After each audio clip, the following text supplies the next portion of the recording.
Lotus news தொலைக்காட்சியின் மக்கள் மன்றம் நிகழ்விற்கு வரவேற்கிறோம். இன்னைக்கு கட்சி தாவல் அப்படின்றது பொதுப்படையாக இருக்கக்கூடிய ஒரு விஷயமா இருந்தாலும் இந்த நடந்து முடிஞ்ச சட்டமன்ற தேர்தலுக்கு பின்பகுதியில் எப்படி இருக்குது அப்படின்றது சம்மந்தப்பட்ட விஷயங்களை தான் இன்றைக்கி நம்மளுடைய நிகழ்ச்சியில் விவாதிக்க போகிறோம். அதுக்காக நம்மளுடைய அரங்கத்துக்கு வந்திருக்காங்க தமிழ் மாநில காங்கிரஸ்லேருந்து குனிசை எஸ் ரவிச்சந்திரன் அவர்கள். வணக்கம் சார்.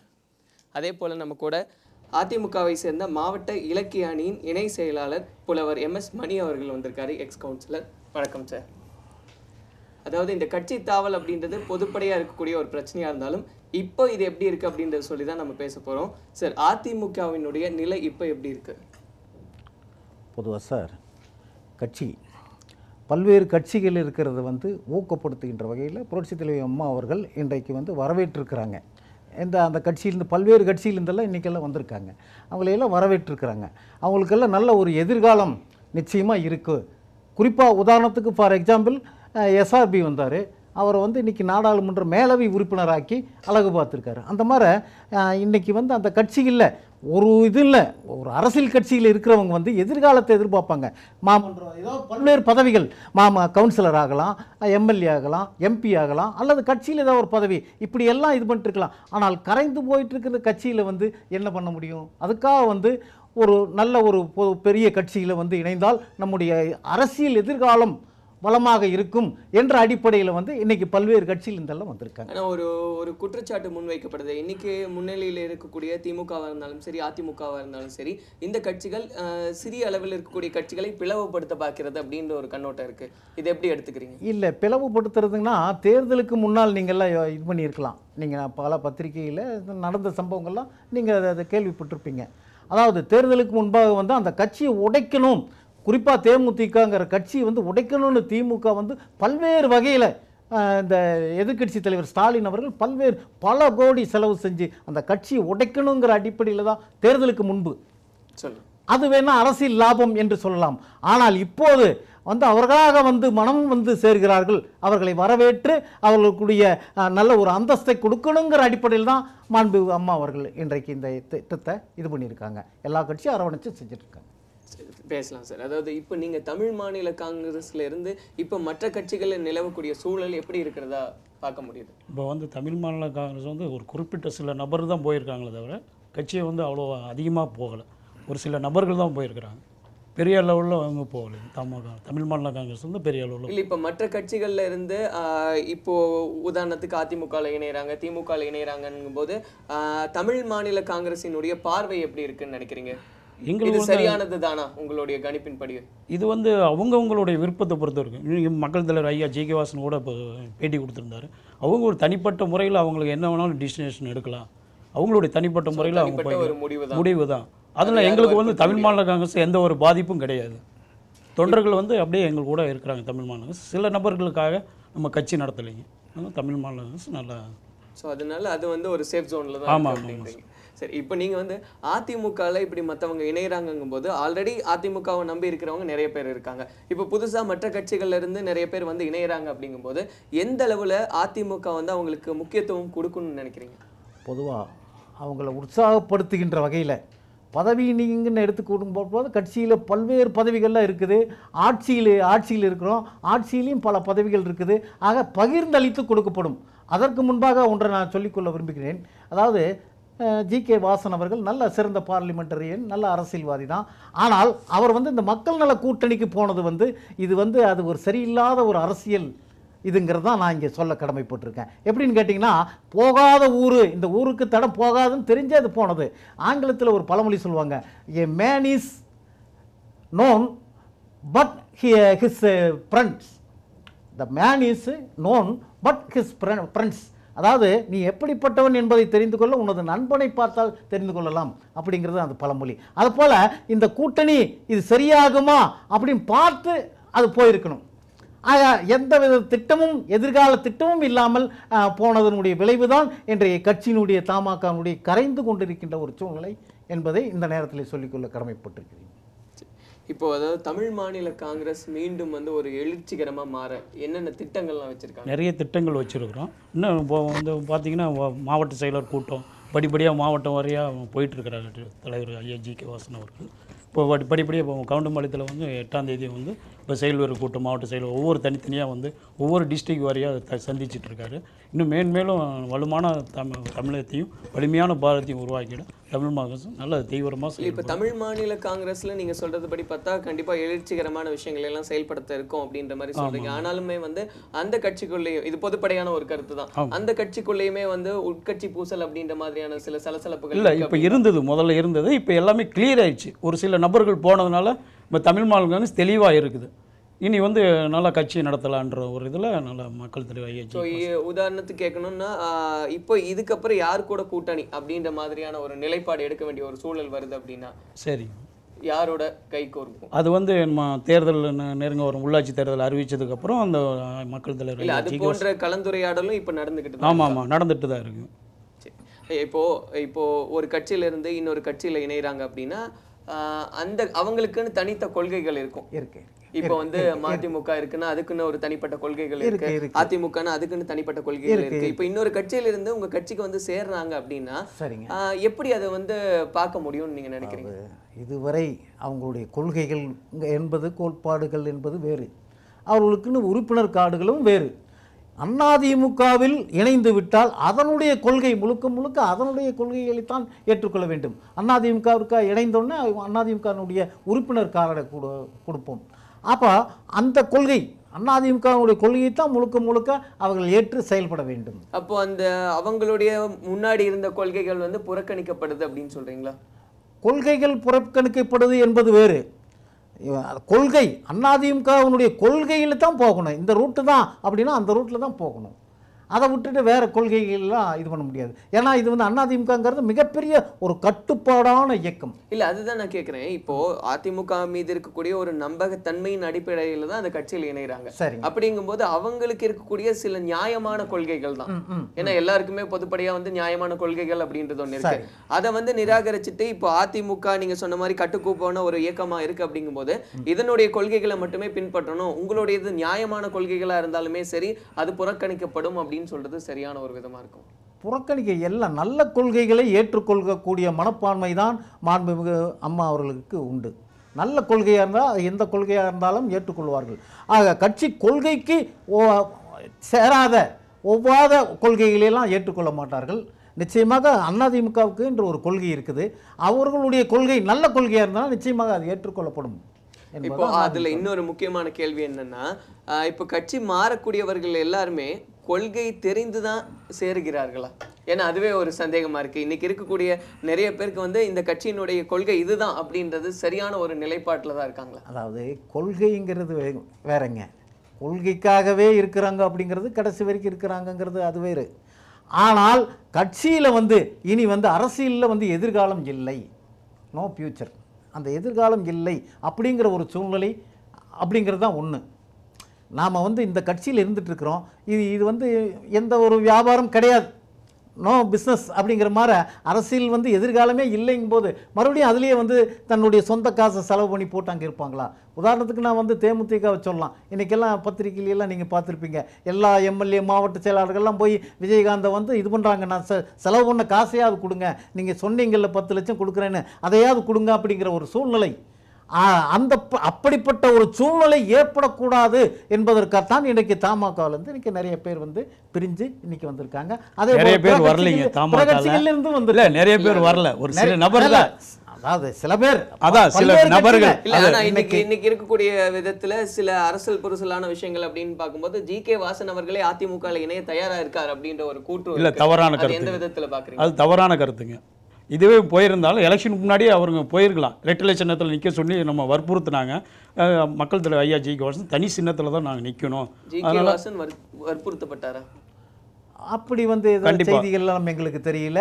அதாவது அந்த கட்சியில் வந்து மிகப்பெரிய ஒரு முதுகெலும்பாட்ட அரசியலினுடைய மிகப்பெரிய தமாகவுக்கு ஒரு முழு வெயிட்டாக இருந்தவர் எஸ்.ஆர். பாலசுப்ரமணியம். இன்னைக்கு அவர் கூட வந்து என்ன சூழ்நிலை அனுசரித்து இல்லை, அவர் எஸ்.ஆர். பாலசுப்ரமணியம் நம்ம வந்து அவர் ஒரு தனிப்பட்ட முறையில் ஒரு எம்பிக்காக தான் அவர் போயிருக்காரு தவிர இல்லைன்னு சொல்ல முடியாது. அதாவது அரசியல் எப்படி இருந்தாலும் ஆனா முக்கிய ஒரு பொறுப்புல இருந்தவர் போகிறார் அப்படிங்கும்போது, ஆனால் ஒரு சில நபர் அதிகமாக போகலைங்க. எஸ்.ஆர். பாலசுப்ரமணியம் அவர்களோட அதிகமான பேர்கள் போகவில்லை. இல்ல அதுவுமே கோயம்புத்தூர் வந்து தமிழ் பொறுத்தவரை மாநில காங்கிரஸ் பொறுத்த வரைக்கும் ஒரு இழப்பு தான் இல்லையா? இழப்பு பெரிய இழப்பு கிடையாது, ஒரு சில நபர்கள் தான். ஏன் அதை ஏத்துக்க மாட்டேங்கிறேன்? இல்லை ஏற்றுக்கிறது இல்லை, அது கிடையாது. நம்ம நிறைய பேர் போயிருந்தாங்க நீங்கள் சொல்லலாம், ஒரு சில நபர்கள் தான் போயிருக்கிறாங்க தவிர மற்றபடி கட்சியை கொண்டு போகல. நம்ம கோயம்புத்தூர் டிஸ்ட்ரிக்ட் எடுத்துட்டோம்னா கோயம்புத்தூர் எல்லாருமே போகல. அந்த மாதிரி ஒரு சில நபர்கள் தான். அவர் சொல்ற மாதிரி ஒரு சிலர் தான் போயிருக்காங்க, அதனால எங்க கட்சிக்கு எந்த பாதிப்பும் கிடையாது அப்படின்றது அதுவும் அவங்களுடைய தனிப்பட்ட முடிவு அப்படின்னு. சார் ஒவ்வொரு கட்சிக்கும் ஒவ்வொரு அபிப்பிராயம் இருக்கும். அதாவது எந்த கட்சியும் வந்து தாழ்த்தி சொல்ல மாட்டாங்க. ஆக போகின்றவர்களுடைய நிலை என்ன என்றும் கூட சில பேர் பார்த்து கொண்டிருப்பார்கள்.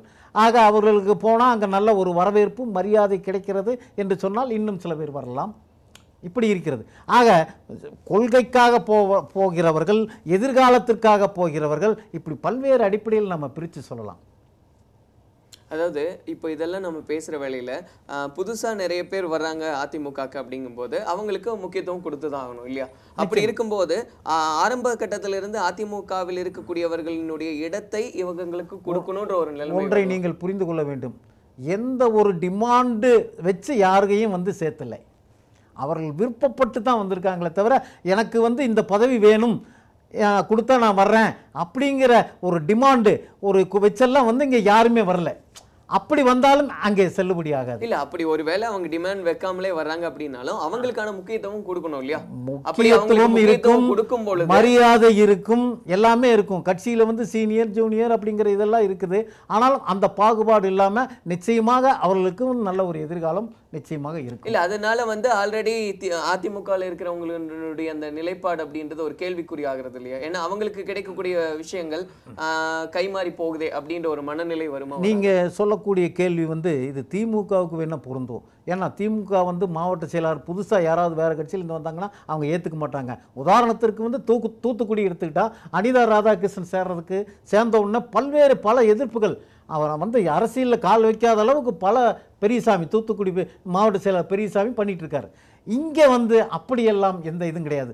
வந்தோரை வாழ வைக்கிற மாதிரி இயக்கம் இது. ஆக இது வரவர்களுக்கெல்லாம் நல்ல வரவேற்பு கொடுத்து மரியாதை கொடுக்கின்ற ஒரு மாபெரும் இயக்கம் தான் அனைத்து இந்திய அண்ணா திமுக.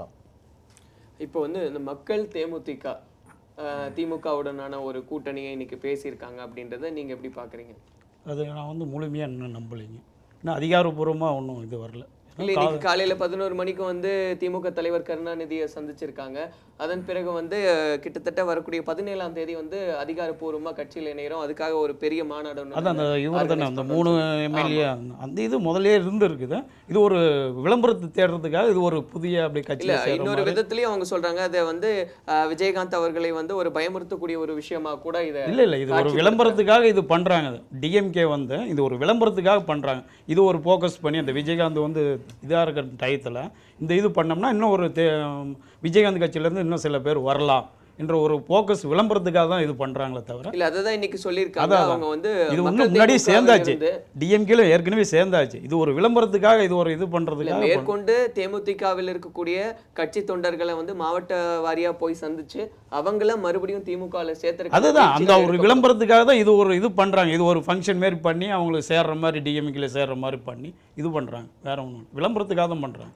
இன்னும் இந்த விஜயகாந்த் இதில் விஜயகாந்த் கட்சியிலேருந்து இன்னும் சில பேர் டிஎம்கேக்கு வரலாம்ன்ற ஒரு விளம்பரத்துக்காக இது பண்ணுறாங்க, வேற ஒன்றும் கிடையாது. இதை எப்படி நீங்கள் பார்க்குறீங்க? அதாவது சார் தேமுதிகவிலேருந்து விலகி தேர்தலுக்கு முன்னாடி சந்தர்குமார் 3 எம்எல்ஏக்கள்லாம் இது பண்ணாங்க. அவங்கெல்லாம் வந்து தேர்தலில் வந்து அவங்க அந்த நின்று தோல்வி அடைந்தார்கள். திமுக வந்து சீட்டு கொடுத்து உதயசூரியன் சின்னத்திலே கொடுத்தும் கூட தோல்வி தழுவினார்கள். இன்றைக்கி வந்து நீங்கள் பத்திரிகையிலும் நான் செய்திகளை பார்க்குறோம். இன்றைக்கெல்லாம் அவங்கெல்லாம் ஒன்று திருந்து இன்றைக்கு டிமாண்ட் பண்ணிகிட்டு இருக்கிறாங்க. சந்திரகுமார் வந்து அல்லது மற்ற அந்த பார்த்திபன் மறுபடியும் ஏதோ ஒரு 2-3 எம்எல்ஏக்கள் அதாவது டிமாண்ட் எங்களுக்கு மாவட்ட செயலாளர், தொகுதி செயலாளர், ஒன்றிய செயலாளர் பதவி வேணுங்கிறது தான் இப்போ கேட்டுட்ருக்குறாங்க திமுக கிட்ட. ஆனால் அதிமுகவோட வந்து அப்படி டிமாண்ட் பண்ணி வந்தால் அங்கே வந்து நிச்சயமாக சேர்த்த மாட்டாங்க. தாராளமாக வந்து கட்சியில் இணையலாம் அப்படிங்கிறத தவிர எதையும் எதிர்பார்ப்போடு வந்தால் நிச்சயமாக இங்கே இடமில்லை. அது திமுகவுக்கு வேணால் பொருந்தும். அவர்கள் வந்து போய் கேட்டுட்ருக்குறாங்க. இப்போ கூட நம்ம பத்திரிகையிலும் கூட நம்ம அடிக்கடி பார்க்குறோம். மாவட்ட செயலாளர் வேணும், தொகுதி செயலாளர் வேணும், ஒன்றிய செயலாளர் வேணும், அந்த முன்னாள் எம்எல்ஏக்கள் மாவட்ட நிர்வாகிகள்லாம் கேட்டுட்ருக்குறாங்க திமுகவில். அது எந்த அளவுக்கு ஒர்க் அவுட் ஆகுதுங்கிறது போக போக தெரியும். இப்போ 1996 அதிமுக தோல்வி அடைந்தது. ஆமாம். அதே போல இப்போ தேமுதிகவினுடைய தோல்வி, இதை எப்படி நீங்க ஒப்பிட்டு பார்க்குறீங்க? 96ல் தோல்வி ஏற்பட்டது அதிமுக. ஆனாலும் அந்த கட்சி வந்து முழுசாக அப்படியே தான் இருந்தது. அதுக்கப்புறம் இன்றைக்கி ஏறத்தாழ 10 ஆண்டுகளுக்கு மேலாக ஆகிவிட்டது. இன்றைக்கும் அந்த வந்து கட்சியினுடைய வளர்ச்சி தான் இருக்குதே தவிர வீழ்ச்சி கிடையாது. 96லேருந்து யாருமே வேறிய எந்த கட்சிக்குமே போகலையே, திமுகவுக்கோ மற்ற எந்த இயக்கத்துக்கும் 96ல் பெரிய மாபெரும் தோல்வி தான். அந்த தோல்விக்கு அப்புறம் கூட யாருமே போகலையே, அந்த கட்சி கட்டுக்கோப்போட தான் அப்படியே தான் இது வரைக்கும் இருந்து கொண்டிருக்கிறது. தேமுதிக இனி எப்படி இருக்கும் அப்படின்றத நீங்க பார்க்குறீங்க? இனி வந்து எப்படி இருக்குன்னு விஜயகாந்த் தான் அவர் தான் முடிவு பண்ணணும். ஏன்னா அவர் கட்சியில் நம்ம வந்து இது பண்ண முடியாது இல்லையா? இல்லை, இருந்தாலும் ஒரு தனிப்பட்ட கருத்து இருக்கும் இல்லையா? இப்போ இந்த கட்சியினுடைய செயல்பாடுகள் இப்படி இருக்குன்னா நாளைக்கு இந்த மாதிரியான ஒரு மாற்றம் வரலாம் அப்படின்ற ஒரு பார்வை இருக்கும் இல்லையா? அப்படி பார்க்கும்போது தேமுதிகவினுடைய அந்த கட்சி எந்த விதத்தில் இருக்கும், செயல்படும்? ரொம்ப பாதிச்சு தான் இருக்குங்க, ரொம்ப பின்தங்கி தான் இருக்குது. இப்போ இருந்ததுக்கு இப்போ ரொம்ப ஓவராக இதாக மாவட்ட செயலர்கள் நிறைய பேர் போயிட்டு இருக்கிறாங்க. அதற்கும் தமிழ் மாநில காங்கிரஸுக்கும் என்ன வித்தியாசம் இருக்கிறதா பார்க்குறீங்க? தமிழ் மாநில காங்கிரஸ் தனி கொள்கைங்க, அது ஒரு இது காமராஜர் நம்ம காலத்துல இருந்து நம்ம இல்லை, இன்னைக்கு ஒரு ஒப்பீடு சொல்லுங்க. தேமுதிகவிற்கும் தமிழ் மாநில காங்கிரஸையும் ஒப்பிட்டு பார்த்தா அது ஒரு ஒப்பீடு சொல்லுங்களேன், எப்படி இருக்கு அப்படின்ற நிலைமை. அதோட நம்ம தமிழ் மாநில காங்கிரஸ் நல்லாவே இருக்கு, நல்லா இயக்கமாக நல்லா விதத்துல நல்லா இருக்குன்றீங்க. நம்ம தொண்டர்கள் இப்போ இன்னமும் கலையாம நம்ம வந்து தமிழ் மாநில காங்கிரஸ் இன்னும் கலையாம அப்படியே இல்ல இப்போ நிறைய பேர் கட்சி மாறிக்கிட்டு தான் இருக்காங்க. இது வந்து பெரிய லெவல்ல இன்னைக்கு வந்து நம்ம சொல்லிட முடியாது இல்லையா? இன்னையோட இது முடிஞ்சது, இனிமே யாரும் கட்சி இல்லை. நீ வந்து சுற்றுப்பயணம் போயிட்டு வராரு இல்லைங்களா? அந்த சுற்றுப்பயணம் முடிஞ்சோன்னா இது ஒரு எழுச்சி இன்னும் கொஞ்சம் வேகமா இருக்கும். இப்போ மாவட்ட செயலர் அதுதான் நீங்க சொல்லிட்டு இருக்கும்போது கோவை மாவட்டத்தில இருந்து கூட சரவணகுமார் அவங்க எல்லாம் கூட இல்ல பெரிய ஒரு தனிப்பட்ட நம்ம நபர் தான் போயிருக்காங்க, கட்சியே போகலையே. இல்ல அதுதான் கேக்குறேன். அவர் மாவட்ட தலைவரா இருந்திருக்காரு. நீங்க வந்து வித்தியாசப்படுத்துறீங்க தேமுதிகவையும் தமிழ் மாநில காங்கிரஸையும் பார்க்கும்போது. தமிழ் மாநில காங்கிரஸ் பாத்தீங்கன்னா உங்களுக்கு மாவட்ட செயற்குழு கூட்டத்திலேயே பயங்கரமான எழுச்சி பயங்கரமா இருக்கு. அதான் தேசம் எம்எல்ஏ இல்ல செயல்வர் கூட்டத்திலே பயங்கரம் 25 பேர் தான் கலந்துக்கிட்டதா தகவல் வந்ததுங்க. இப்போ விஜயகாந்த் கூட்டத்தில் நம்ம தமிழ் மாநில காங்கிரஸ் அப்படி கிடையாது, ஏகப்பட்ட பேர் வந்திருந்தாங்க. இப்போ ஒரு மீட்டிங் நடந்தது, இப்போ டிஸ்ட்ரிக்ட் லெவலில் ஃபுல்லாக வரும்போது உங்களுக்கே பேப்பரில் வரும்போது உங்களுக்கு நல்லா தெரியும். கவுண்டமலத்தில் 8ஆம் தேதி வந்து பார்த்தீங்கன்னா மிக எழுச்சியான கூட்டம் வந்து மீட்டிங் போடுறோம். மாவட்ட செயலாளர்கள் செயற்குழு கூட்டம் ஒவ்வொரு டிஸ்ட்ரிக்ட் வரையும் அந்த பலமானதில் எங்களுக்கு இதாகும். இதுவரையும் அந்த மாதிரி எங்களுக்கு வந்து அந்த மாதிரி ஒரு இது போர்க்குடி யாருமே தூக்கலை. அதாவது இப்போ தேமுதிகவினுடைய நிலை நீங்கள் எப்படி பார்க்குறீங்க? நான் ஒன்றை சொல்ல கடமைப்பட்டிருக்கிறேன். ஒரு கட்சி என்பது நடத்துவது, தொண்டர்களை அரவணைத்து கட்சியை வளர்ச்சி பெறுவது என்பது சாதாரண விஷயம் அல்ல. இதற்கு உதாரணம் 1972 அக்டோபர் 17ஆம் நாள் புரட்சித் தலைவர் எம்ஜிஆர் அவர்கள் கட்சியை துவக்கினாங்க. அந்த கட்சியை துவக்கி அன்றைக்கு திமுக ஆட்சியில் பல்வேறு எதிர்ப்புகள், இடையூறுகள், கட்சி தொண்டர்கள் மீது வழக்குகள் இத்தனையும் சந்தித்து அதை வந்து அப்படியே கொண்டு போனார். அப்படின்னாக்கா அவருக்கு அந்த தகுதி இருந்தது. தேமுதிக விஜயகாந்த் அவர்கள் கட்சி ஆரம்பித்தார். இப்போ ஒரு 10% வரைக்கும் அவருக்கு வாக்கு வங்கி வந்தோன்னே அவருக்கு எப்படி நடத்தது, குறிப்பாக சொல்ல வேண்டுமென்றால் அரசியலில் பேச்சு திறமை வேண்டும். எப்போவுமே புரட்சித் தலைவர் எம்ஜிஆர் அவர்கள் அரசியல் இருந்தாங்கன்னா அந்த பேச்சாற்றலையும் கொண்டு வந்தார், பல்வேறு அடிப்படையில் கொண்டு வந்தார், பேச்சாற்றலையும் கொண்டு வந்தார். இவர் வந்து பேசக்கூடியது வந்து ஒரு நகைச்சுவை நடிகர் போல ஒரு கடைசியாக வந்துட்டார், நகைச்சுவை நடிகர் போன்ற வந்துட்டார். ஆக கட்சியினுடைய தகுதிகள் அவர்கிட்ட இல்லை, அப்படியே குறைந்து கொண்டு இருந்த தகுதியே குறைந்து கொண்டு இருந்தது.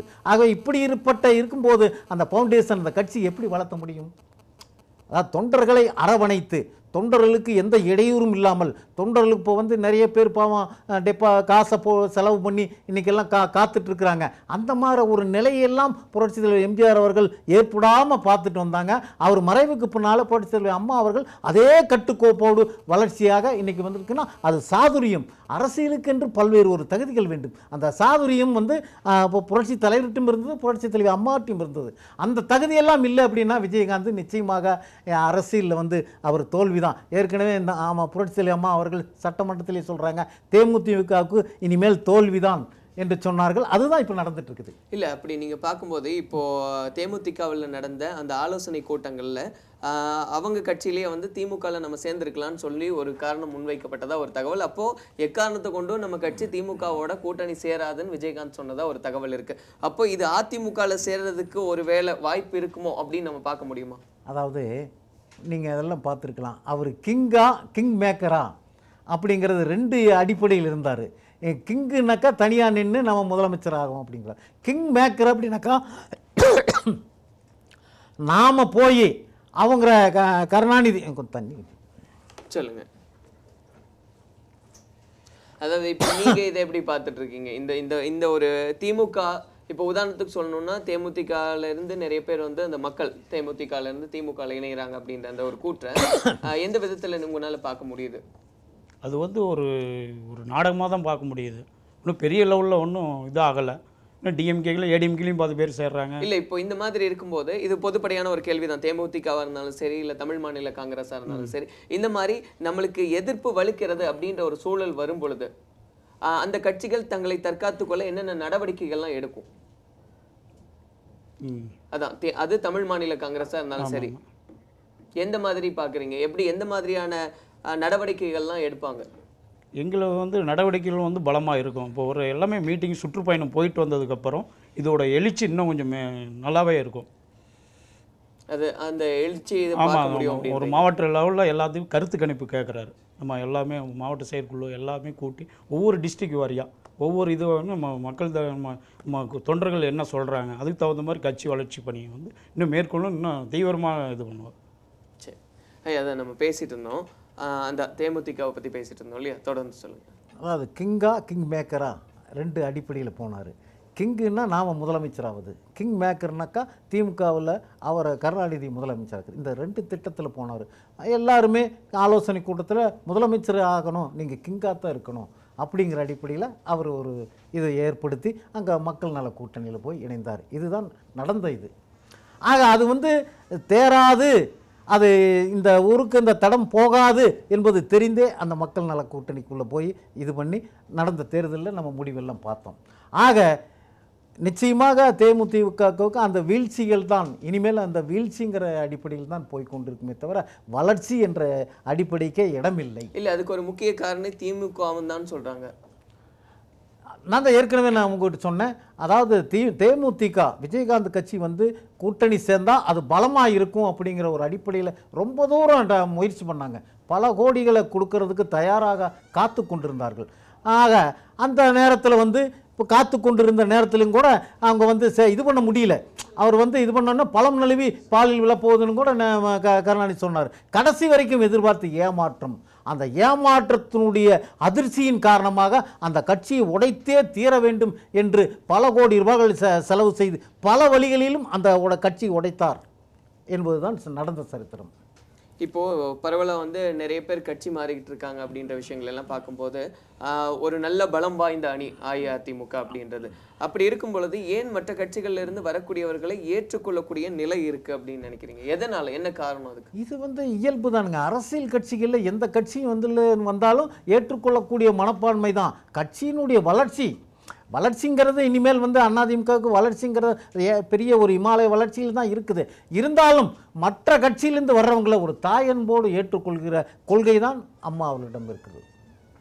அந்த அடிப்படையில் தான் யாரை வந்தாலும் வரவேற்க தயாராக இருக்கக்கூடிய ஒரு மாபெரும் இயக்கம் அதிமுக. ஒருவேளை நாளைக்கு விஜயகாந்த் தலைமையிலான தேமுதிக அதிமுகவில் இணையக்கூடிய வாய்ப்பு இருந்தால் அது எப்படி இருக்கும்? இது வந்து இந்த கற்பனைக்கெல்லாம் நம்ம எப்படிங்க பதில் சொல்ல முடியும்? இல்ல, கற்பனை இல்ல. இது ஒரு கட்சி மீட்டிங்ல பேசும்போது வந்து திமுகல எக்காரணத்து கொண்டு இனி நம்ம இணையருக்கு வாய்ப்பு கிடையாதுன்னு சொன்னது, அது இனிமே சேர மாட்டார் அப்படின்றது ஊர்ஜிதமா எடுத்துக்க முடியும். அதே விதத்துல இன்னொரு கட்சி அப்படின்னு பார்க்கும்போது அதிமுக தான். அப்போ இந்த கேள்வி வர்றது இயல்பு தானே? இயல்பு தான்.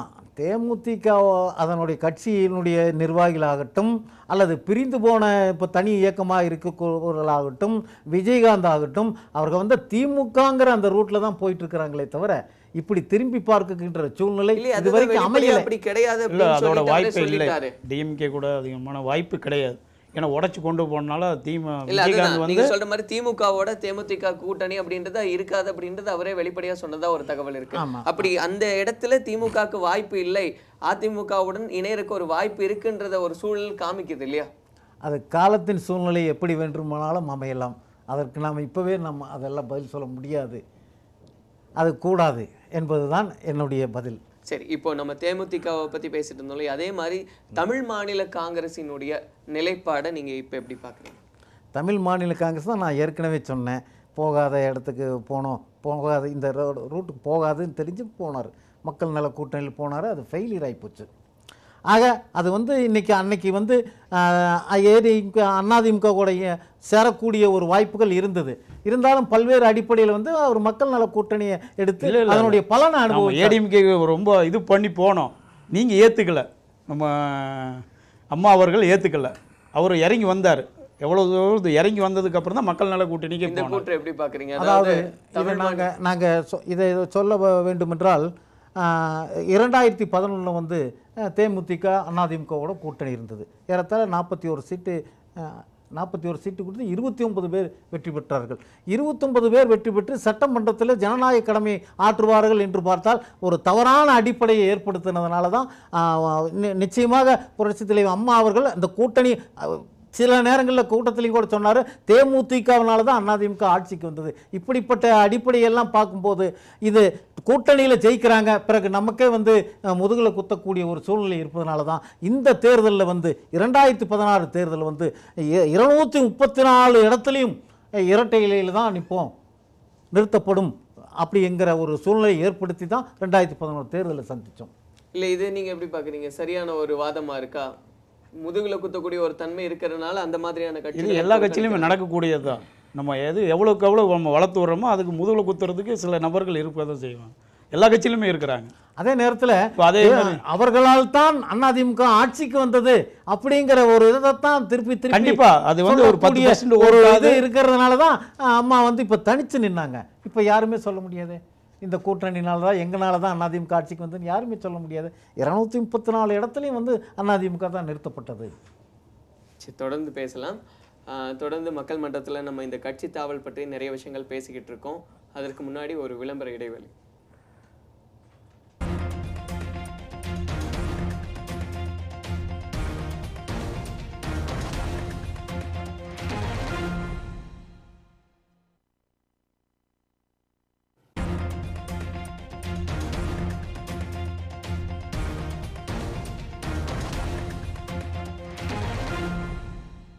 மக்கள் மன்றம் தொடர்கிறது. அதுதான் நம்ம ஆரம்பத்திலேருந்து இன்றைக்கி பேசிகிட்டு இருந்த விஷயம் அப்படின்றது கட்சி தாவல் அப்படின்றது பொதுப்படையாக இருக்கக்கூடிய ஒரு விஷயம் தான். இருந்தாலும் இன்றைக்கி காலகட்டத்தில் இது எப்படி தேவையா, எந்த விதத்தில் எல்லாம் இருக்குது அப்படின்றத பற்றி பேசிட்டு இருந்தோம். நிறைவாக உங்களுடைய கருத்து என்னவா இருக்குது? இந்த கட்சி தாவல் அப்படின்றத ஒரு கட்சி ஒரு கொள்கை அப்படின்ற மாதிரி நிறுத்த முடியுமோன்னு நினைக்கிறீங்களா? அதாவது கட்சி தாவல்ங்கிறது திமுக சரித்திரத்தில் எடுத்துக்கொண்டால் 1961 வந்து சம்பத்து, கண்ணதாசன் போன்றவங்களாம் வெளியே வந்தாங்க. அண்ணாவை எதிர்த்து வெளியே வந்து வேறு இயக்கத்தையெல்லாம் நடத்தினாங்க. எல்லாமே ஃபெயிலியர் ஆச்சு. அதுக்கப்புறம் வந்து திமுக அண்ணா வந்து ஆட்சி பிடிச்சார். ஆட்சி பிடிச்ச அண்ணா மறைவுக்கு பின்னால் வந்து எடுத்துக்கொண்டால் கருணாநிதி அவர்கள் வந்தார்கள். அவருடைய கொள்கைகள், அவருடைய தன்னுடைய குடும்ப நலம், மக்கள் நலம் என்றே சொல்லுவார். தன் மக்கள் நலம் ஒன்றே தான் மனதில் கொள்வாருங்கிற அடிப்படையில் பார்க்கும்போது அவர் குடும்ப அரசியலுக்கு போனதுனால தான் புரட்சித் தலைவர் எம்ஜிஆர் அவர்கள் வந்து வெளியே கட்சி விட்டு வெளியே வந்து ஒரு மாபெரும் இயக்கத்தை இது பண்ணி அது வெற்றியை இது பண்ணார். அவர் மறைவு வரைக்கும் தோல்விங்கிறதே சந்திக்காமல் இந்த கட்சி மாபெரும் இயக்கமாக கொண்டு வந்தாருங்கிறது தான் கட்சி தாவனுடைய அடிப்படை. ஆக புரட்சித் தலைவர் எம்ஜிஆர் கட்சி ஆரம்பித்து இன்றைக்கி அது எப்படி ஒரு மாபெரும் இயக்கமாக இருக்குது. ஆனால் அதே அடிப்படையில் நடிகர் திலகம் சிவாஜி கணேசன் மிக உலக சிறந்த நடிகர், அவர் கட்சி ஆரம்பித்தார், முடியல. வைகோ இன்றைக்கி வந்து இதை பண்ணார், அரசியல் பண்ண முடியல. இது மாதிரி எத்தனையோ பேரெல்லாம், விஜயகாந்த் அதுவும் கட்சி, அந்த மாதிரி எத்தனையோ பேர் கட்சியில் ஆரம்பித்து வந்து இதெல்லாம் வரல. ஆக கட்சிங்கிற ஒரு இது கொண்டு வரும்போது புரட்சித் தலைவர் எம்ஜிஆருக்கு அப்புறம் இந்த புரட்சித் தலைவர் அம்மா அவர்கள் தான் வந்து இந்த அதிமுகங்கிற ஒரு மாபெரும் இயக்கத்தை இன்றைக்கி கட்டுக்கோப்பாக 1 கோடி உறுப்பினருக்கு மேலே வந்து இது பண்ணி மீண்டும் 32 ஆண்டுகளுக்கு பின்னால் வந்து ஒரு பெரிய சாதனை ஏற்படுத்தி மீண்டும் ஆட்சியை பிடிச்ச ஒரு சாதனை. ஆக மக்களுக்காக மக்களுக்காக மக்களாட்சி நடத்தி கொண்டிருக்கின்ற புரட்சித் தலைவி அம்மா அவர்கள் வந்து இன்னைக்கு ஒரு மாபெரும் இயக்கத்தை நடத்தி கொண்டிருக்கிறார்கள். For the people, by the people, to the people என்ற அடிப்படையில் இன்னைக்கு ஆட்சி நடந்து கொண்டிருக்கிறது என்பதை இந்த நேரத்தில் சொல்ல கடமைப்பட்டிருக்கிறேன். உங்களுடைய நிறைவு கருத்து என்னவா இருக்கு? இந்த கட்சி தாவல் அப்படின்றது முழுமையாக அகற்ற முடியும்னு நினைக்கிறீங்களா? கட்சித்தாவல்ன்றது வந்து அது இது பண்ண முடியாது.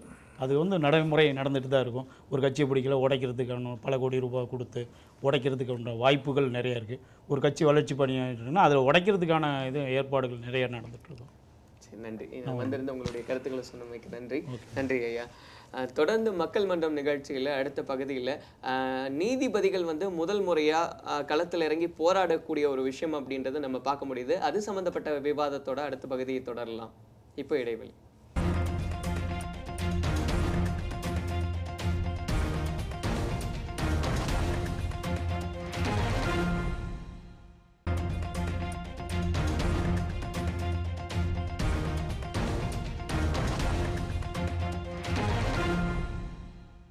மக்கள் மன்றம் நிகழ்ச்சியை தொடரலாம். அதாவது சுதந்திரம் கிடைச்சதுலேருந்து இன்னைக்கு வரைக்கும் நம்ம கேள்விப்படாத ஒரு விஷயம் அப்படின்னா நீதிபதிகள் இறங்கி போராடிய ஒரு நிலை அப்படின்றது. இது இன்னைக்கு நம்ம வந்து சந்திக்கக்கூடிய ஒரு சூழல்ல இருக்கும். அது சம்பந்தப்பட்ட விஷயங்களை தான் இப்போ தொடர்ந்து நம்ம விவாதிக்க போகிறோம். அதுக்காக நம்மளுடைய நிலையத்திற்கு வந்திருக்காங்க சமூக ஆர்வலர் ஊட்டியல் மூர்த்தி அவர்கள். வணக்கம் சார். வணக்கம். பத்திரிகையாளர் வாழவாடி வண்ணன் நிலவன் சாரும் நம்ம கூட இணைஞ்சிருக்காங்க. வணக்கம் சார். ஸோ இந்த சூழல் நீங்கள் எப்படி பார்க்குறீங்க? இந்தியா சுதந்திரம் அடைந்த பிறகு 1947வது ஆண்டுக்கு பிறகு 69 ஆண்டு, கிட்டத்தட்ட 70 ஆண்டுகள் இதுவரை இல்லாத அளவிற்கு நீதிபதிகள் முதலாக தெருவில் இறங்கி போராடுவது என்பது இது ஒரு சூழல் இப்பொழுது நிலவிக் கொண்டிருக்கின்றது. மொழிவாரி மாநிலங்கள் இந்தியாவில் பிரிக்கப்பட்ட பொழுது முதல் மொழிவாரி மாநிலமாக பிரிக்கப்பட்ட மாநிலம் ஆந்திர மாநிலம் தான். ஆந்திராவிலிருந்து தெலுங்கானா பிரிக்கப்பட்டாலும் கூட பேசுவது தெலுங்கு மொழி என்ற ஒரு காரணத்தினால் இவர்கள் இருவருக்கும் மிகப்பெரிய வித்தியாசம் இல்லை. அது மாத்திரமல்ல, இவர்கள் இருவருக்குமே ஒரே ஒரு ஹைகோர்ட், ஹைதராபாத்தை தலைமையிடமாக கொண்டு செயல்படக்கூடிய பொதுவான ஹைகோர்ட். இது கிட்டத்தட்ட 2014ஆம் ஆண்டுக்கு பிறகு இந்த நிலை நடந்து வரும் பொழுது ஒரே கோர்ட்டில் தனித்தனியாக வாதாடுகிறார்கள். 495 நீதிபதிகள் ஆந்திராவிற்கும் 335 நீதிபதிகள் தெலுங்கானாவிற்குமாக நியமிக்கப்படுகிறார்கள். இதில் கிட்டத்தட்ட 130 நீதிபதிகள் வந்து ஆந்திராவை சேர்ந்தவர்கள் தெலுங்கானாவுக்கு வர்றாங்க, டிரான்ஸ்ஃபர் பண்ணப்படுறாங்க. இது தவறுன்னு தான் அவங்க போராடுறாங்க. இதில் ஒரு மிகப்பெரிய தவறு இருப்பதாக எனக்கு தெரியவில்லை. நீங்கள் சில கேள்வி கேட்போம் போல சொல்லிடுறேன், இவர்களும் ஒரு அரசூழியர்கள் என்பதை மறந்துவிட்டு பேசுகிறார்கள். நீதிபதிகள் என்பவர்கள் அரசூழியர்கள். ஒரு அரசூழியர்கள் என்பது குறிப்பாக IAS IPS போன்ற படிப்புகளை படித்த உயர்தர நீதிபதிகள் அரசூழியர்னால அவங்களும் மனுஷன் தாங்க. ஆமாம், இந்த கரெக்ட். சமூகத்தில் வாழ்றதுக்கு அவங்க சில எதிர்பார்ப்புகளோடு இருப்பாங்க. எங்களுக்கு இந்த இடத்துல வேலை, இந்த மாதிரியான வாழ்க்கை சூழல்னு சொல்லிட்டு சில விஷயங்களை அவங்க அடிப்படையில் தான் அவங்க எங்கே ஆரம்பிப்பாங்க. அந்த அடிப்படை விஷயத்துக்கே பாதிப்பும் போது சாதாரண மனிதன் மாதிரி அவனும் போராடுறதுக்கு தயாராகிறது தான் சகஜம். அதுதான் தெலுங்கானத்தில் நடக்கிற ஒரு விவகாரம். நீதிபதிகள்லாம் அவங்க ஒன்றும் வானலாவை அதிகாரம் படைத்து வானத்திலிருந்து பூமிக்கு வரல. அவங்களும் ஒரு மனிதனாக அவதரித்து ஒரு மாணவனாக இருந்து அந்த துறையில் கல்வி கற்று வழக்கறிஞராக இருந்து அதுக்கு அடுத்த நிலையில் தான் நீதிபதி பதவிக்கு போகிறாங்க. அப்படி இருக்கும்போது அவங்க துறவிகள் அல்ல. இல்ல, அப்படி நீங்க சொல்றது பாத்தீங்கன்னா ஒரு சில அமைப்புகள் நிச்சயமாக வந்து சட்டம் ஒழுங்கை பாதுகாக்க அந்த மாதிரியான விஷயங்கள்ல ஈடுபடக்கூடாது அப்படின்றத ஒரு நெறி இருக்கு இல்லையா? ஆமாம். ஸோ அதை எப்படி நீங்க பாக்குறீங்க? இல்லைங்க, 2 விஷயங்கள். அதாவது இந்தியாவில் தனி மனித ஒழுங்குக்கும் சட்டத்தினுடைய செயல்பாடுக்கும் இருக்கிற முரணுடைய வெளிப்பாடு தான் இப்போ தெலுங்கானாவில் நடந்திருக்கு. என்னென்னா, நீங்கள் ஒழுக்கன்னு ஒரு விஷயத்தை கற்பிக்கிறீங்க, ஆனால் ஒழுக்கத்துக்கு எதிரான செயல்களையும் செய்கிறீங்க. உதாரணமாக நீங்கள் மது விஷயமானாலும் சரி, இந்த ஹெல்மெட் விஷயமானாலும் சரி, மக்களுடைய மனநிலையை நீங்கள் கணக்கில் எடுத்துக்கிறதே இல்லை எந்த அரசும். அந்த நேரத்தில் மதுவால் அரசுக்கு அதிக லாபமா, மது விற்றா அரசாங்கத்துக்கு லாபம் வரும்போது அது பொதுமக்கள்கிட்ட வேறு விதமான கருத்தை சொல்லி மதுவை விற்பாங்க. ஆனால் சமூக ரீதியான வேறு சில விளைவுகள் ஏற்படுத்தும் போது அதுக்கு எதிரான ஒரு சூழலை எடுத்து அதை தடை பண்ணுவாங்க. இப்படி ஹெல்மெட் அதே மாதிரி தான். பிரபஞ்ச ரீதியாக ஹெல்மெட் அணியாமல் இருக்கிறது தான் இயற்கையினுடைய பல ஆற்றல்கள் நம்ம உடலில் போகிறதுக்கு காரணம் உதவும்.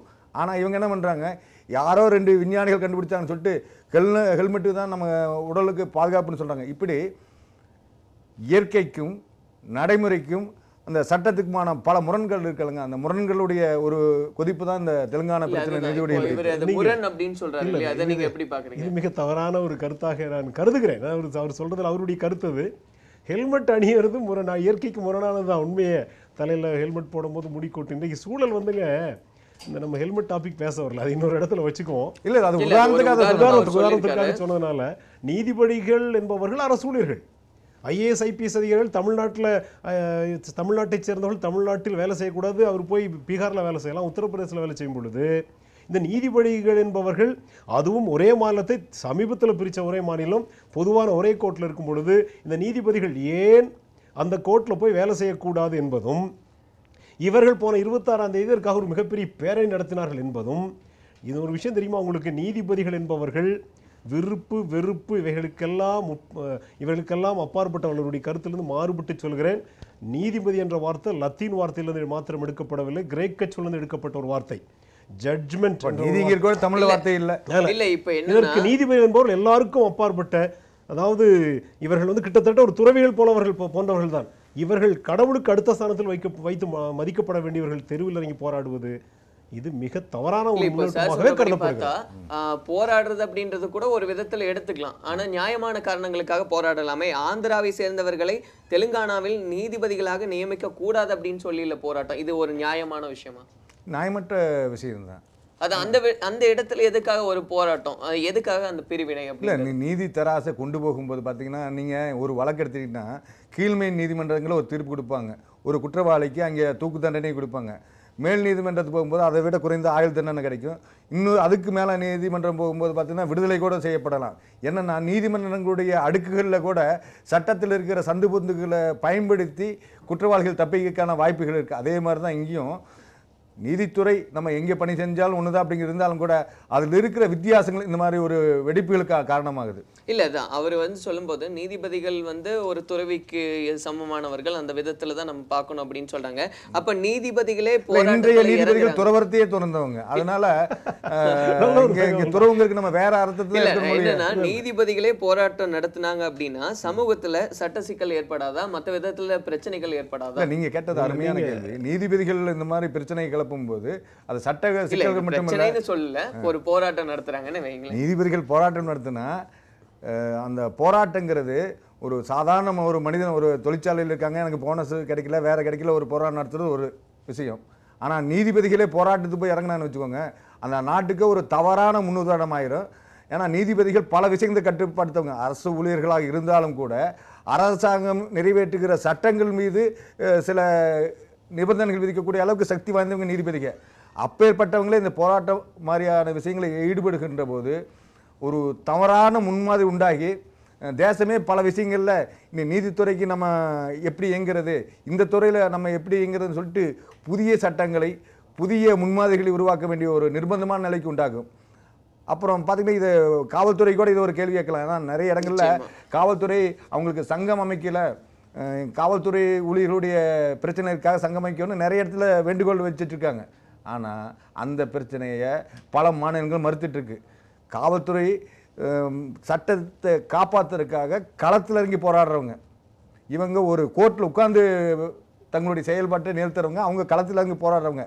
அவங்களுக்கு அந்த வாய்ப்பு இல்லை, இவங்களுக்கு மட்டும் வாய்ப்பு இருக்குன்னா அது மிகப்பெரிய ஒரு பெரிய முரணா இருக்கு இல்லையா? முரண்பாடு இருந்தாலும் கூடங்க இவங்க பயப்படுற ஒரே ரீசன், ஆந்திராவும் தெலுங்கானாவும் என்ன ப்ராப்ளம்னு கேட்டிங்கன்னா, இந்த தண்டனைகள் வழங்கக்கூடிய சூழலில் ஆந்திராவை சேர்ந்தவருக்கு ஒரு தெலுங்கானாவை சேர்ந்த ஒரு தண்டனை வழங்கினாலோ அல்ல தெலுங்கானாவை சேர்ந்தவர் ஆந்திராவை சேர்ந்தவருக்கு தண்டனை வழங்கினாலோ இது ஒரு பழிதீர்க்கப்பட்ட உணர்வாகவே கருதப்படுகின்ற ஒரு காரணத்தில் இவருக்கு பயப்படுறதுக்கு ஒரு சில காரிய காரணங்கள் இருந்தாலும் கூட இவர்கள் பயத்திற்கெல்லாம் கூட அப்பாற்பட்டவர்கள் தான். எனவே நீதிபதிகள் என்பது தெருவில் இறங்கி போராடுவது என்பதோ அல்லது இது போன்று 70 ஆண்டுகளுக்கு பிறகு நடைபெறக்கூடிய நடைமுறை என்பது இது போன்ற இந்தியாவை போன்ற மிகப்பெரிய மக்களாட்சி மாற்றங்கிறத மாநில தத்துவங்க. நீங்க நீதிபதிகள் சில விஷயங்களை இந்த ஒரு பிம்பத்துல வச்சுட்டு இல்ல, அதுதான் திரும்ப கேட்கிற ஒரே விஷயம் என்னன்னா, இப்ப நீதிபதிகளே களத்துல இறங்கி போராடினாங்க அப்படின்னா அங்க ஒரு கண்ணியம், அந்த மாண்பு அப்படின்றத எல்லாருமே நீதிபதி அந்த விதத்துல தான் பாத்துட்டு இருக்காங்க. ஆனா அவங்களே களத்துல இறங்கும் போது அந்த கண்ணியம் அப்படின்றத நம்ம எப்படி இதுக்கப்புறம் பார்க்க முடியும்? சில இடங்களில் சில நேரங்களில்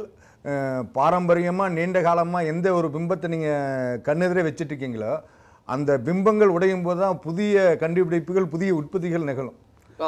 ஒரு பிம்பம் உடைகிற காலகட்டம், அதாவது அது வேற இது வேற. பட் இந்த நீதிபதிகள் போராட்டம் என்பது ஒரு சில விஷயங்கள் நடைமுறைகள் மாற்றப்பட்டால் தான் புதிய ஒரு விடிகள் வரும் அப்படின்னு அவர் சொல்றாரு. ஆனா அதே சமயத்துல இது நீதிபதியிலிருந்து இருந்து ஆரம்பிக்கிறது மாற்றங்கள் எல்லாம் மாற்றங்கள் பல வகையில் நடந்து கொண்டுதான் இருக்கின்றன.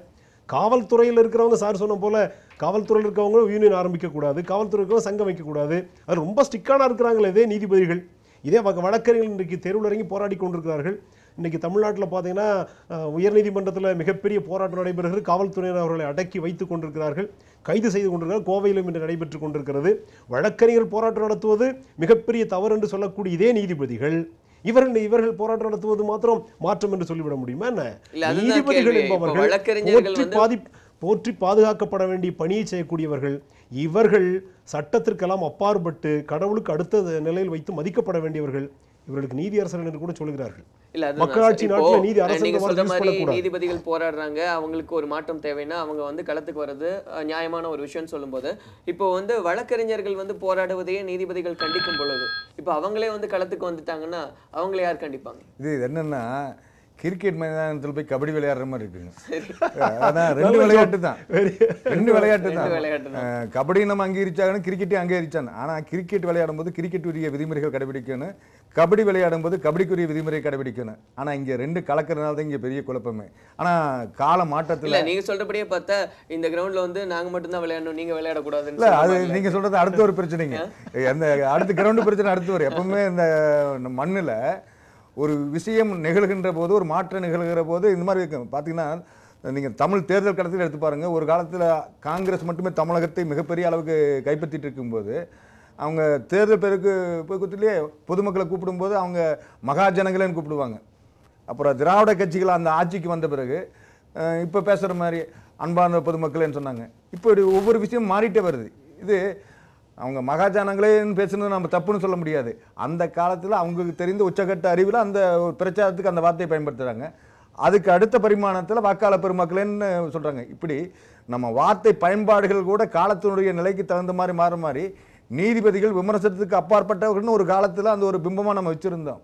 ஆனால் நீதிபதிகளும் விமர்சனத்துக்கு உரியவர்கள் தான் அப்படிங்கிற ஒரு சூழலை இந்த நிலை ஏற்படுத்தி. நீங்க எப்படி பாக்குறீங்க? இப்போ வந்து அரசு ஊழியர்கள் யாராவது போராடினாங்க அப்படின்னா நம்ம வந்து விமர்சனம் செய்யறோம், யார் போராடினாலும் அதற்கான விமர்சனங்களை செய்யறோம். இப்போ நீதிபதிகளை வந்து அதுக்கு அப்பாற்பட்ட இடத்துல நம்ம வச்சிருந்தோம். ஆனா இன்னைக்கு அது விமர்சனத்துக்கு உள்ளாக்கப்பட்டு விட்டார்கள்.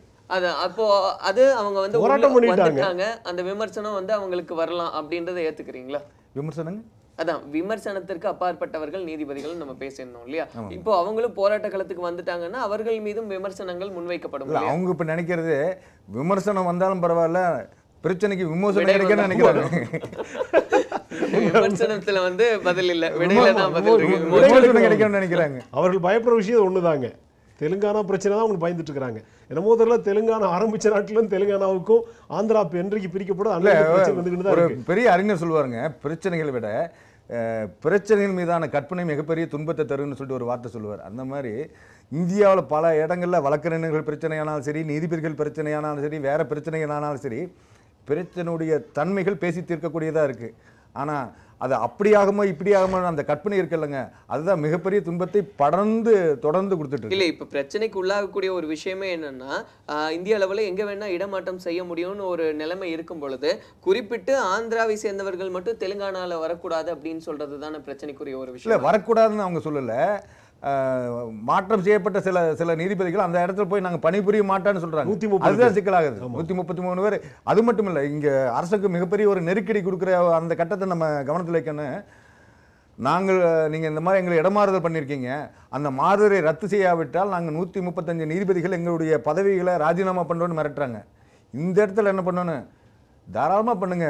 அந்த 135 பேர்த்த நம்பி தெலுங்கானாவோ ஆந்திராவோ இல்லை, நீங்கள் உங்களுடைய ரெசன் கடிதம் கொடுங்க, நீங்கள் ரிசைன் பண்ணி போயிருங்க, நாங்கள் புதிய நீதிகளை வச்சு நீதி பரிபாலனத்தை நாங்கள் நடத்துகிறோன்னு சொல்லக்கூடியதுக்கு அங்கே இருக்கிற அரசுக்கு ஆளுமை வேணும். அந்த ஆளுமை ஆளுமை தன்மை அப்படின்றது சரியான விதமா ஒரு கண்டிப்பா அது வேணும். ஆனா அந்த இடத்துல வந்து நீதிபதிகள் இப்படி ஒரு போராட்டத்தை முன்வைக்கிறாங்கன்னா அப்ப மக்களினுடைய அந்த ஒரு நிலைமையை யோசிக்கிறதே இல்லையா? மக்களா யாரு அப்படின்னு கேட்குற அளவுக்கு தான் நீதிபதிகளும் இருக்காங்க. இல்லை, அதுதான். அப்போ அதை எப்படி பார்க்க முடியுது? அப்போ மக்களை பற்றின எந்த விதமான கருத்துக்களும் இல்லை, இத்தனை கேஸ்கள்லாம் வந்துட்டு நிலுவையில் இருக்குது அப்படிங்கும்போது கூட இந்த விஷயங்களுக்காக நாங்கள் வந்து போராடுவோம்னு சொல்லுவோம். நீதிபதிகள் இந்த போராட்டம் நடத்துவதற்கு முன்பாகவே இந்த நீதிபதிகளுடைய கேஸுகள்லாம் நிலுவையில் இருக்கக்கூடிய இந்த கேஸ் எல்லாம் பார்த்து ரொம்ப லட்சக்கணக்காக இருக்குது. இல்லை, அதுதான் அந்த மாதிரி ஒரு சூழ்நிலை. போன மாதத்தினுடைய லோக் அதாலத்து இதுபடி பார்த்தீங்கன்னா 17 லட்சம் கேஸுகள் வந்து நிலுவையில் இருக்கிறது இந்தியாவுக்குள்ள மாத்திரம் இருக்குது. மிகப்பெரிய கேஸுக்கு 17 லட்சம் கேஸ் இருக்குது இந்த மாதிரி. ஆக நீதிபதிகள் போராட்டம் நடத்தினாலும் போராடாமல் இருந்தாலும் நடத்தாமல் இருந்தாலும் வழக்கறிஞர் சண்டை போட்டு கிடக்குறாங்க. இல்லைங்க, கேஸ் பல வழக்கு விடுவது என்பது இல்ல இங்க பெரிய பிரச்சனையை பல வழக்குகளை சுலபமா பேசி தீர்த்துலாம். தீர்த்துடலாம். ஆனா அதாவது தீர்க்க குடும்ப ரீதியா முடியறதில்ல. பேசி தீர்க்க வேண்டிய பிரச்சனை கூட சட்ட ரீதியா கோர்ட்டுக்கு கொண்டு போயிட்டு ஆமா. அதுக்குரிய அந்த சடங்கு இருக்குல்லங்க. உங்களுக்கு பிரச்சனையை ஒரு வழக்க எடுத்துட்டு கிடக்குறாங்க ஒரு நிறைய இடங்கள்ல. 3 நாள் தீர்த்துக்க முடியலன்னு ஒரு உதாரண நிலைமை இருக்குன்னா 3 வருஷம் 30 வருஷத்துக்கு இழுக்கிறாங்க. ஏன்னா வழக்கை அதுக்கு விட என்ன காரணம்? வழக்குக்கான சடங்குகள் ஜாஸ்திங்க. எப்போ அந்த சடங்குகளை நீக்கி ஒரு சரியான நீதி பரிபாலனை நமக்கு வருதோ அப்போ நம்ம இவ்வளோ வழக்குகள் தேங்க வேண்டிய அவசியமே கிடையாது. நீங்கள் ஒரு வழக்கு இருக்குன்னா குற்றவாளி எதிர்குற்றவாளி இந்த 2 பேர் விஷயம் அது என்ன அதற்குரிய ஆதாரங்கள் அது அடிப்படையில் வழக்கு விசாரிச்சுட்டு ஒரு குறுகிய காலத்து தீர்ப்பு சொல்லலாம். அது அப்படி இல்லை, ஒத்தி வைக்கிறது அப்புறம் வேற காரணத்துக்காக தள்ளி வைக்கிறதுன்னு சொல்லிட்டு உள்ள வருது அந்த சடங்கு பூர்வமான விஷயங்கள். அந்த சடங்கு பூர்வமான விஷயங்களை எப்போ நம்ம நீதித்துறை தாண்டி வருதோ அப்பதான் உண்மையான நிலையை அடைய முடியும். இவ்வளவு வழக்குகள் தேக்கத்திற்கு காரணம் நடைமுறையில் இருக்கக்கூடிய சிக்கல் நிறைய நடைமுறை சிக்கல் தாங்க. சோ இந்த சிக்கல்களை களைவதை விட்டுட்டு இப்போ இந்த மாதிரியான ஒரு காரணங்களை இதுவும் ஒரு சிக்கலாகி போச்சு. சிக்கல் களைவதற்கு சிக்கலை மேலும் மேலும் சிக்கல் உருவாக்கிட்டு தான் இருக்கிறாங்க. இது மேற்கொண்டு ஒரு பழுவையும் அதாவது இந்தியாவை போல மிகப்பெரிய ஜனநாயக நாட்டில் இதுவும் தவிர்க்க முடியாத ஒன்றாகி விடுகின்றது. இந்த second democratic nation the world ஆச்சுங்களா. பேர்பட்ட ஒரு மிகப்பெரிய நாட்டில் இது போன்ற நிகழ்வும் தவிர்க்க முடியாதது தான். ஆனால் இதை எப்படி எதிர்கொள்ள வேண்டும் என்பதைத்தான் இந்த பியூரோக்ராட்ஸ் ஆட்சி செய்யக்கூடிய மக்கள் இருக்காங்க இல்லைங்களா, நம்மளுடைய பாரத பிரதமர், அதற்கு அதில் வரக்கூடிய தமிழகத்து மாநில முதல்வர்கள், மன்னிக்கணும், மாநில முதல்வர்கள் போன்ற ஆளுமை தன்மை படைத்த நல்ல தலைச்சிறந்த முதல்வர் பெருமக்கள் கையாளக்கூடிய விதம்னு ஒன்று இருக்கு இல்லையா, அதை கையாள வேண்டிய கட்டத்தில் இருக்கிறார்கள். எனக்கு தெரிஞ்ச ஆந்திராவையும் தெலுங்கானாவிலையும் இது போன்ற பிரச்சனையை இது முதலே கையாண்டு இருக்கணும். பட் இது ரொம்ப லேட். கையாண்டால் இது அந்த மாநிலங்களுக்கு மாத்திரமல்ல இந்தியா முழுவதும் இருக்க மாநிலங்களுக்கு இது ஒரு முன்னுதாரணமாக இருக்கும். சரியாக ஹேண்டில் பண்ணி இவங்களுடைய இந்த போராட்டத்தை எப்படியாவது அடக்கி அல்ல ஒடுக்கி சொல்லக்கூடாது. ஏன்னா அவர்களுக்கும் உரிமை இருக்கிறது.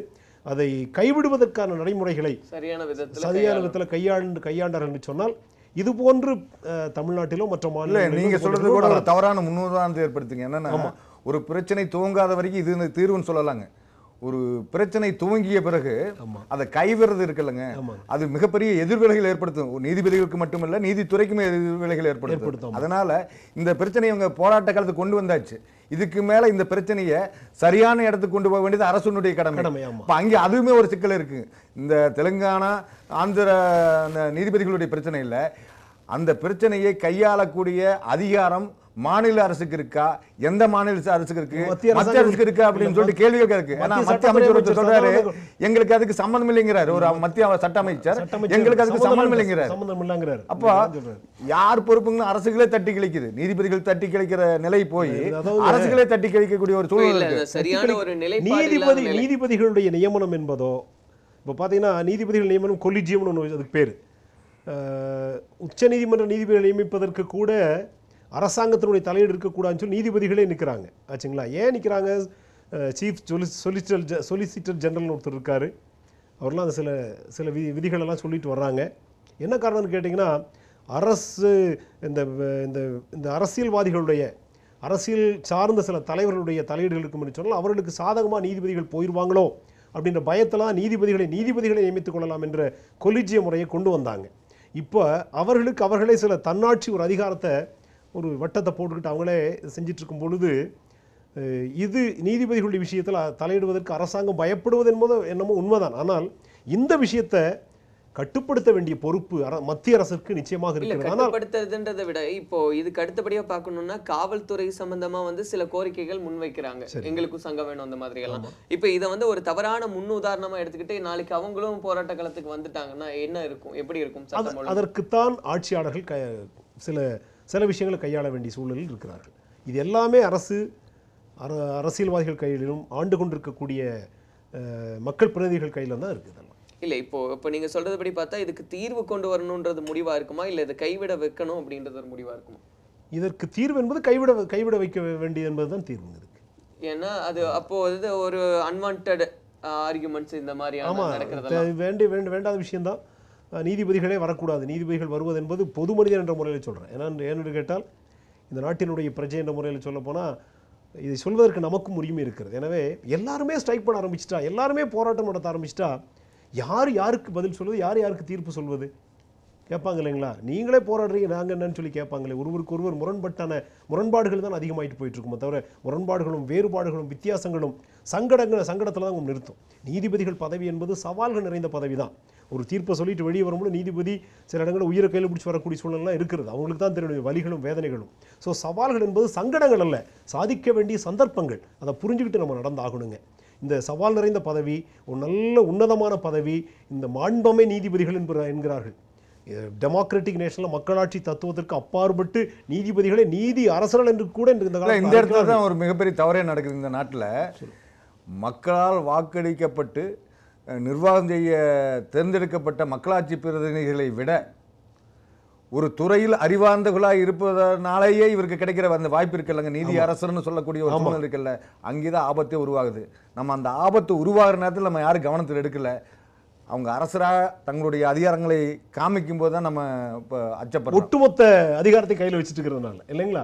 செங்கோலுங்கிறது நீதி அரசர்களுக்காக இருக்கணும். ஜனநாயகத்தை தாண்டி நீதிமன்றங்களுக்கு உங்களுடைய கருத்து என்னவா இருக்கு?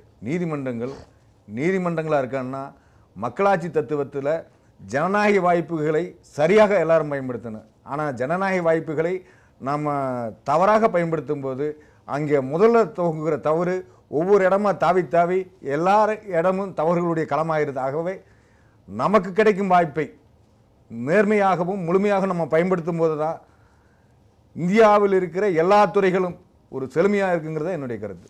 நிறைவா உங்களுடைய கருத்து ஒரு சில வார்த்தைகள். நீதிபதிகள் தங்களுடைய கடமை உணர்ந்து செயல்பட வேண்டும். நீதிபதிகள் தெருவில் இறங்கி போராடுவது என்பது இந்திய நாட்டில் மிகப்பெரிய ஆபத்தை விளைவிக்கக்கூடிய தகவலாகும். எனவே நீதிபதிகள் மிக போற்றி மதிக்கப்பட வேண்டியவர்களாக இருக்கின்ற காரணத்தினால் நீதிபதிகள் மற்றவர்களைப் போல இது போன்ற போராட்டங்களை நடத்தாமல், இனிமேல் கொண்டு இது போன்ற நடைமுறைகள் இந்தியாவில் உலவ விடாமல், அன்வான்ட் எலிமெண்ட்ஸ்ன்னு சொல்லும் இல்லைங்களா, இதெல்லாம் உலவ விடாமல் பாதுகாத்து இந்தியாவினுடைய ஜனநாயகத்தினுடைய மாண்பை பாதுகாக்க வேண்டிய மிகப்பெரிய பொறுப்பை இவர்கள் நிறைவேற்ற வேண்டும் என்று சொல்லி இந்த செய்திகள் வாயிலாக அவர்களுக்கு ஒரு அன்பான வேண்டுகோளை விடுப்பது ஒரு சாதாரண மனிதனுடைய கடமை என்பதனால் கடமையாக அதை வைத்து நிறைவு செய்கிறேன். அதுதான், அதாவது நம்ம பேசிட்டு இருந்தபடி நீதி அரசர்கள் களத்தில் இறங்குறது அப்படின்றது ஒரு பொதுமக்களாக இருந்து பார்க்கும்போது அது ஒரு அவ்வளவு ஏற்புடைய ஒரு விஷயம் அல்ல. முன்னாடியே செய்யக்கூடிய விஷயங்கள், அதாவது நீதிபதிகளுக்கு ஒரு பிரச்சனை அப்படின்னா அதற்கான தீர்வை முன்கூட்டியே செய்திருக்கணும். அந்த மாதிரியான விஷயங்கள் எதுவுமே பிரச்சனைகளாக மாறாத ஒரு சூழலை ஏற்படுத்தணும். ஏன்னா மக்களுக்கு ஒரு பிரச்சனைன்னு வரும்போது நீதி அரசர்கள் தான் சரியான ஒரு முடிவை சொல்லணும். அவங்களே ஒரு முடிவை தேடி போவது அப்படின்றது ஒரு சக மனிதனா ஏற்புடையது அல்ல அப்படின்றது தான் பொதுப்படையான கருத்தா இருக்கு. நன்றி வாழவாடி வண்ணநிலவன் சார் உங்களுடைய வருகைக்கும், அதே மாதிரி ஊட்டி மூர்த்தி சார் உங்களுக்கும் எங்களுடைய நன்றிகளை தெரிவிக்கிறோம். மற்றும் ஒரு மக்கள் மன்றம் நிகழ்ச்சியில சந்திக்கலாம். நன்றி.